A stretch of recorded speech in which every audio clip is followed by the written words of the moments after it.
The Boston Garden Arena buzzed with an electric energy that seemed to make the very air vibrate. It was April 5th, 1968, and thousands of people had gathered inside the historic venue, their anticipation building with every passing moment. The stage lights cast long shadows across the empty platform where James Brown, the godfather of soul, would soon perform. Outside, the streets of Boston carried a different kind of tension, a city holding its breath, uncertain about what the night would bring. News had spread rapidly through communities across America, creating waves of emotion that crashed against the shores of every major city. People everywhere were processing grief, anger, and confusion, trying to make sense of a world that seemed to be fracturing at its seams. In Boston, city officials had spent the entire day in emergency meetings, debating whether public gatherings should continue or be postponed. The decision weighed heavily on everyone's minds, but particularly on those who understood the power of music to either calm or inflame emotions during turbulent times. Inside the arena, the crowd represented a beautiful cross-section of Boston's diverse population. Young people in their finest clothes sat alongside families who had saved for weeks to afford tickets. The atmosphere was thick with expectation, but also with an underlying current of uncertainty. Many in the audience had heard rumors that the show might be cancelled, that authorities were considering shutting down all public events indefinitely. Some had debated whether to even attend, wondering if they should stay home with their families instead. But something had drawn them here, a need for connection, for community, for the healing power of music that James Brown had always provided. His performances were more than entertainment. They were spiritual experiences that made people forget their troubles and remember their strength. The band members had already taken their positions on stage, running through final sound checks while exchanging nervous glances. They could feel the weight of the moment, understanding that tonight's performance would be unlike any other they had ever given. Backstage, James Brown stood before a mirror in his dressing room, adjusting his perfectly pressed suit with meticulous care. His routine before shows was almost ritualistic. Every detail of his appearance had to be flawless, from the shine on his shoes to the precise angle of his collar. But tonight, his hands moved with less certainty than usual. His manager had briefed him on the situation developing in cities across the country, painting a picture of communities in turmoil and officials scrambling to maintain order. Brown had listened carefully, his expression giving away nothing, but his mind had been racing through possibilities and responsibilities. He thought about his journey from poverty in Augusta, Georgia, to becoming one of the most influential performers in America. He had always believed that music could bridge divides, that rhythm and soul could speak a universal language that transcended the barriers that separated people. Tonight would test that belief like never before. A sharp knock on the door interrupted his thoughts, and his road manager entered with urgent news. City officials and law enforcement representatives were requesting an immediate meeting. They wanted to discuss the possibility of cancelling the show, citing concerns about crowd management and potential incidents. Brown took a deep breath, straightened his jacket one final time, and nodded. He knew this conversation was coming, and he had already decided how he would respond. The conference room adjacent to the backstage area had been hastily arranged for the emergency meeting. City officials sat on one side of a long table, their faces etched with concern and exhaustion from a day filled with difficult decisions. Boston's mayor, Kevin White, was present along with several police commissioners and community leaders who had been working tirelessly to maintain calm throughout the city. On the other side sat James Brown, his posture confident yet respectful, flanked by his manager and legal advisor. The atmosphere in the room was thick with unspoken tension, each person acutely aware that the decision made in the next few minutes could have far-reaching consequences. Mayor White began the conversation, his voice measured and diplomatic, explaining the city's position. He acknowledged Brown's reputation as a positive force in communities across America, but expressed genuine concern about what might happen if thousands of passionate fans were gathered in one location during such an emotionally charged time. The mayor painted a picture of other cities where gatherings had become unpredictable, where emotions had overwhelmed reason, leading to situations that everyone later regretted. Brown listened intently, his eyes never leaving the mayor's face, reading every nuance of expression and tone. When it was his turn to speak, he leaned forward slightly, his voice carrying the same commanding presence that captivated audiences from coast to coast. He spoke about the people who had come to the garden tonight, families who needed hope, young people searching for direction, community members seeking comfort in shared experience.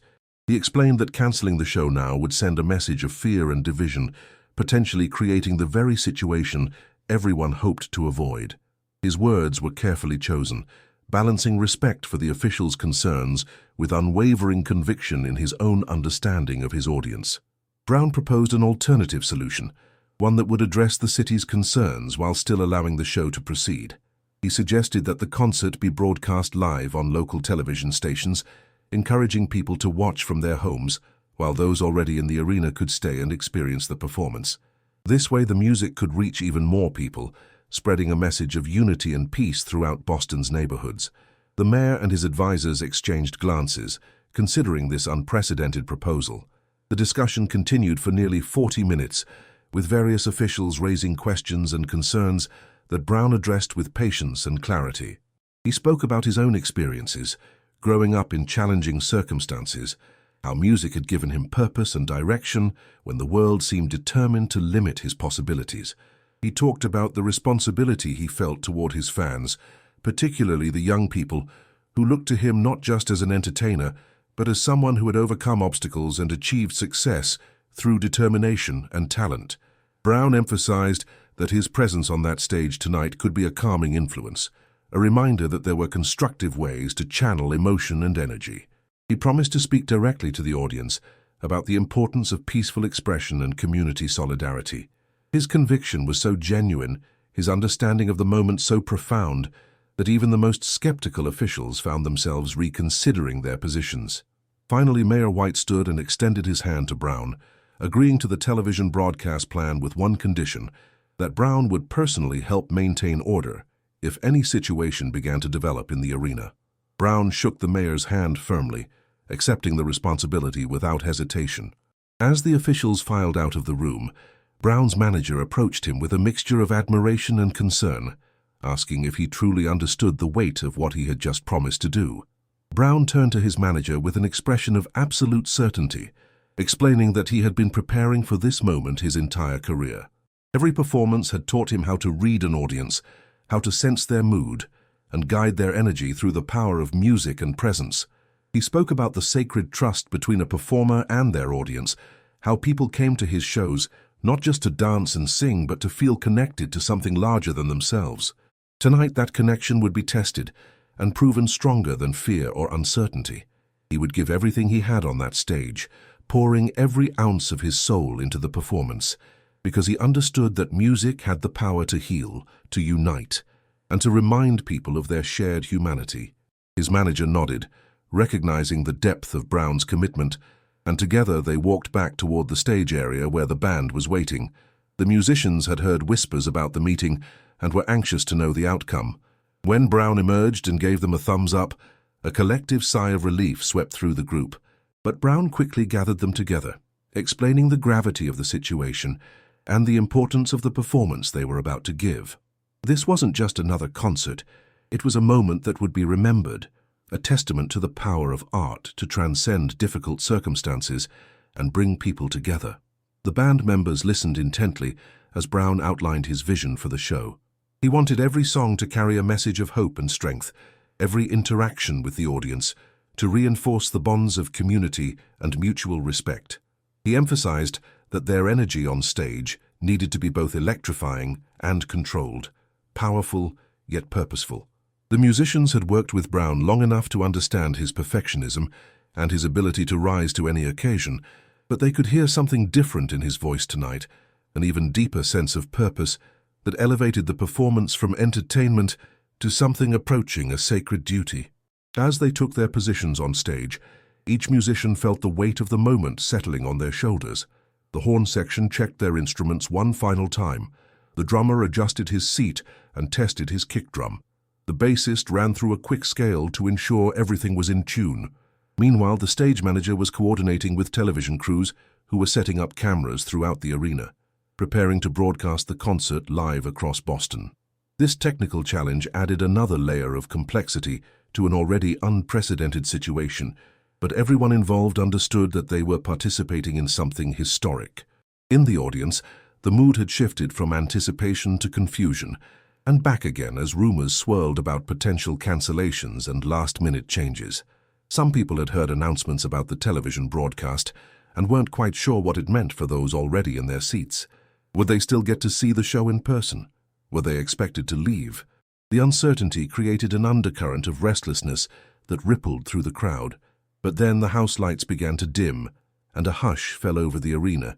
A spotlight illuminated the center of the stage, and the band launched into the opening notes of one of Brown's signature songs. The sound was crisp and powerful, filling every corner of the massive venue with an infectious rhythm that immediately got people moving in their seats. The horn section blasted out a triumphant fanfare. The percussion created a driving beat that seemed to synchronize with every heartbeat in the room. And then, emerging from the wings with his characteristic energy and style, James Brown took the stage. The crowd erupted in applause and cheers so loud that they could be heard blocks away from the garden. For a moment, all the tension and uncertainty melted away, replaced by pure joy and excitement at seeing one of the greatest performers of their generation doing what he did best. Brown grabbed the microphone with practiced ease, his movements sharp and precise as he began to sing. His voice was powerful and emotive, carrying notes that seemed to come from somewhere deep within his soul. He danced across the stage with an energy that defied the serious conversations that had taken place just minutes earlier, engaging with every section of the audience through eye contact and gestures that made each person feel personally acknowledged. The band was locked in tight behind him, every musician hitting their cues with precision, creating a wall of sound that was both overwhelming and intimate. As the first song reached its climax, Brown held a note that showcased his incredible vocal range, and the audience responded with thunderous appreciation. But even as he performed with his usual intensity, Brown's mind was partially occupied with the responsibility he had accepted. He was constantly scanning the crowd, reading their energy, looking for any signs of restlessness or agitation that might need to be addressed. He had promised Mayor White that he would help maintain order, and he took that promise as seriously as he took his music. Between songs, Brown spoke directly to the audience in a way that felt both conversational and profound. He thanked them for coming out despite the difficult circumstances, acknowledging that everyone in the room was processing complex emotions and trying to make sense of challenging times. His words were carefully chosen to validate their feelings while also encouraging a positive outlook. He spoke about the power of music to bring people together, about the importance of community and mutual support during periods of uncertainty. The audience listened with rapt attention, many nodding in agreement, feeling seen and understood by this legendary performer who seemed to genuinely care about their well-being beyond just entertaining them. Brown then introduced the next song, explaining that it was about perseverance and keeping faith even when circumstances seemed overwhelming. As the band launched into the familiar melody, people throughout the arena began to sing along, their voices blending together in a powerful chorus that transcended individual concerns and created a sense of collective strength. Television viewers watching from their homes across Boston were witnessing something remarkable, a master performer using his art to create unity and purpose in a moment when both were desperately needed. The concert had been progressing beautifully for nearly an hour when suddenly a commotion erupted near the front of the stage. Several young audience members, overcome with excitement and emotion, had climbed over the barriers, separating them from the performance area. Their intention wasn't malicious. They simply wanted to get closer to their idol, to experience the music from as near as possible. But security personnel, already on high alert due to the circumstances of the evening, moved quickly to intercept them. The situation escalated rapidly as more fans began pushing forward, creating a wave of movement that rippled through the front sections of the arena. Police officers stationed around the venue tensed immediately, their hands moving instinctively toward their equipment as they prepared to intervene. The atmosphere, which had been so joyful and unified just moments before, suddenly teetered on the edge of chaos. Backstage officials watched monitors with growing alarm, and several reached for their communication devices, ready to call for additional support. Mayor White, who had been watching the broadcast from City Hall, felt his heart sink as he witnessed the situation developing.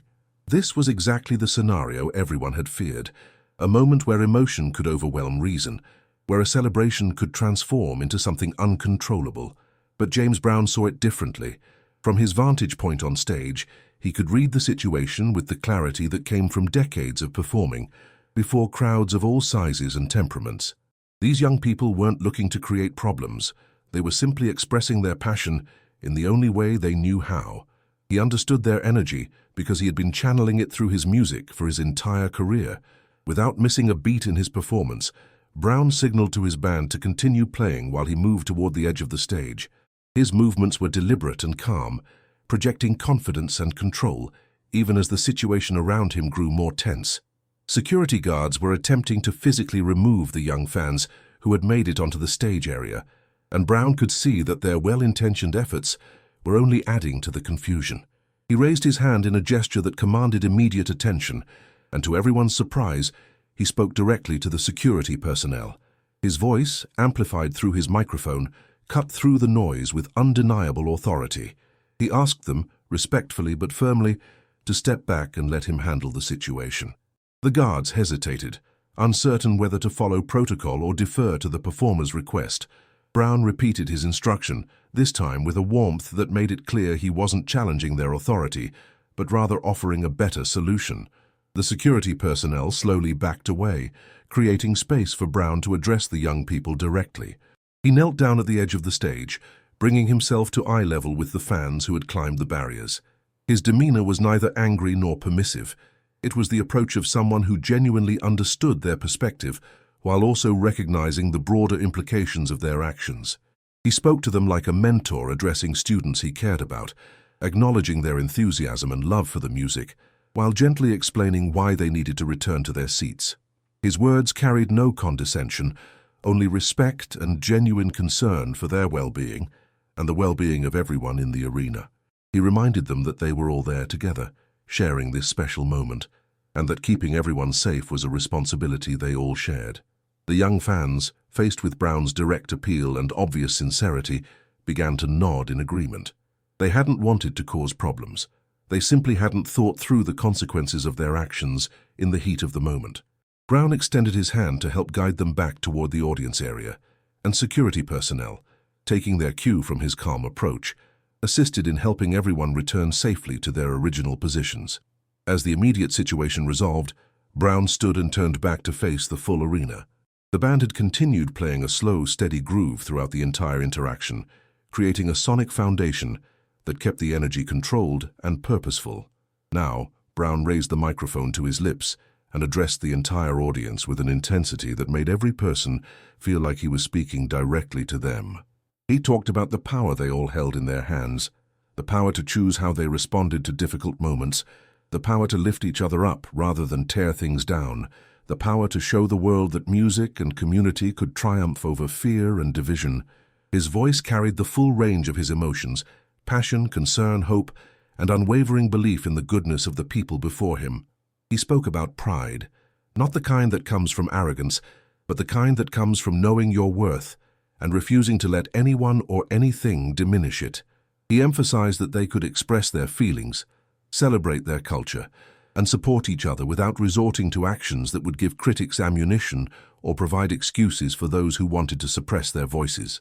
The audience listened in absolute silence, hanging on every word, many with tears streaming down their faces as they felt the weight and wisdom of his message.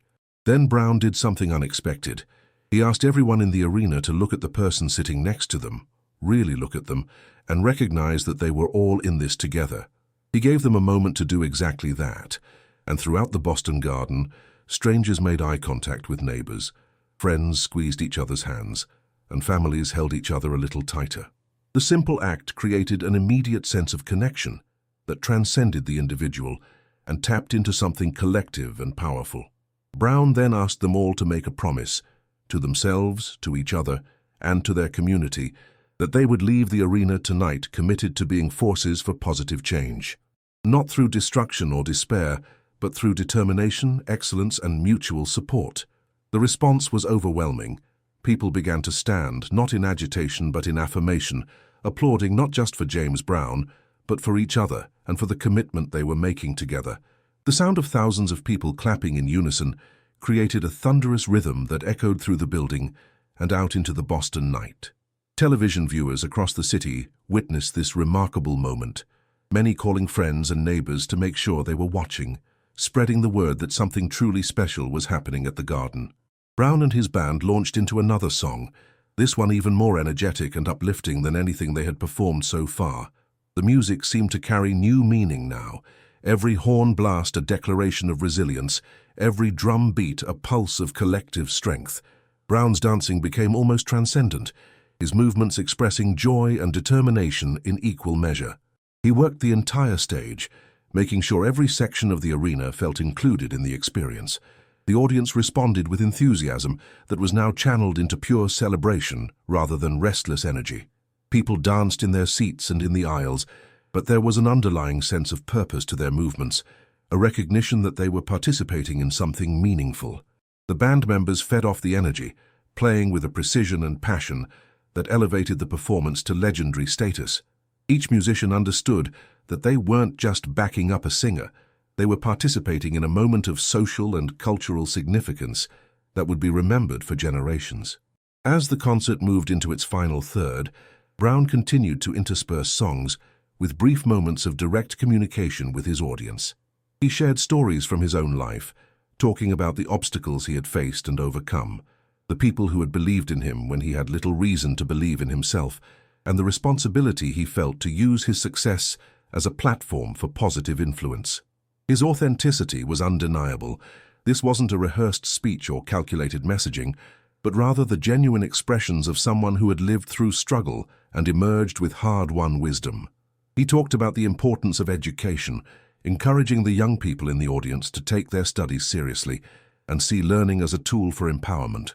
He spoke about the value of discipline and hard work, using his own rigorous practice schedule and perfectionist approach to performance as examples.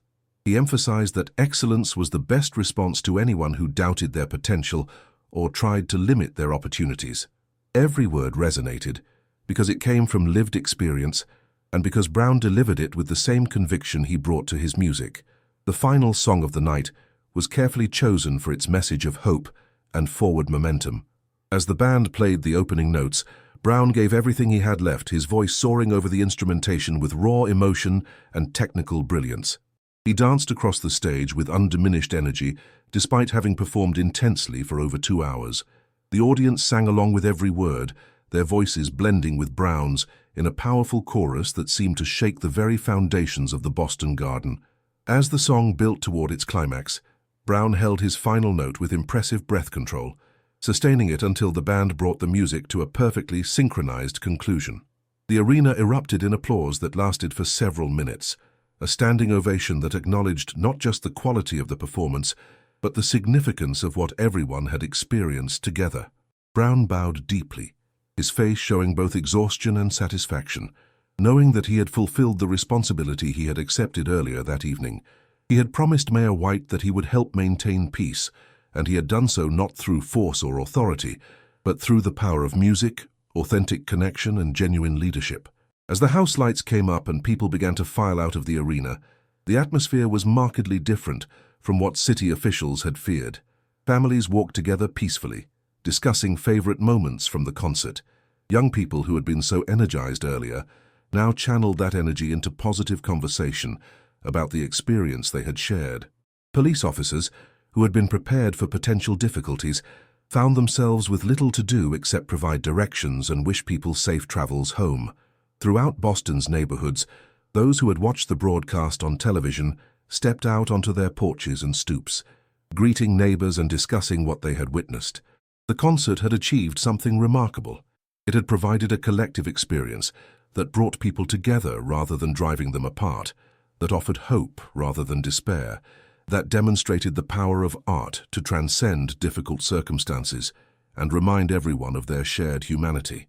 News crews that had been positioned around the city expecting to cover incidents instead found themselves reporting on a peaceful, even uplifting evening, struggling to capture in words the subtle but profound shift in atmosphere that had occurred. In the days and weeks that followed, the Boston concert would be studied and discussed across the country. Music critics would analyze the performance itself, praising Brown's vocal prowess and the band's tight musicianship. Social commentators would examine the broader implications of how the evening had unfolded, using it as a case study in community leadership and the role of cultural figures during challenging times. Mayor White would publicly thank James Brown, acknowledging that his decision to trust the performer's judgment had been vindicated in the most powerful way possible.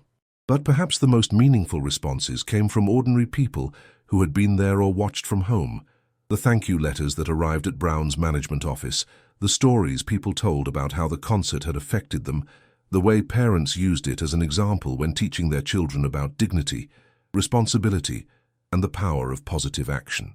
The performance had transcended entertainment and become a shared cultural touchstone, a reminder that even in the most difficult moments, there are always choices to be made, and those choices can lead toward unity rather than division, hope rather than despair, and progress rather than regression.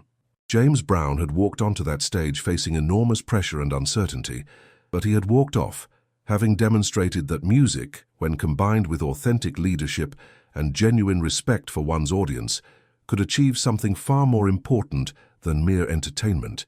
It could help heal a hurting community and show a better path forward.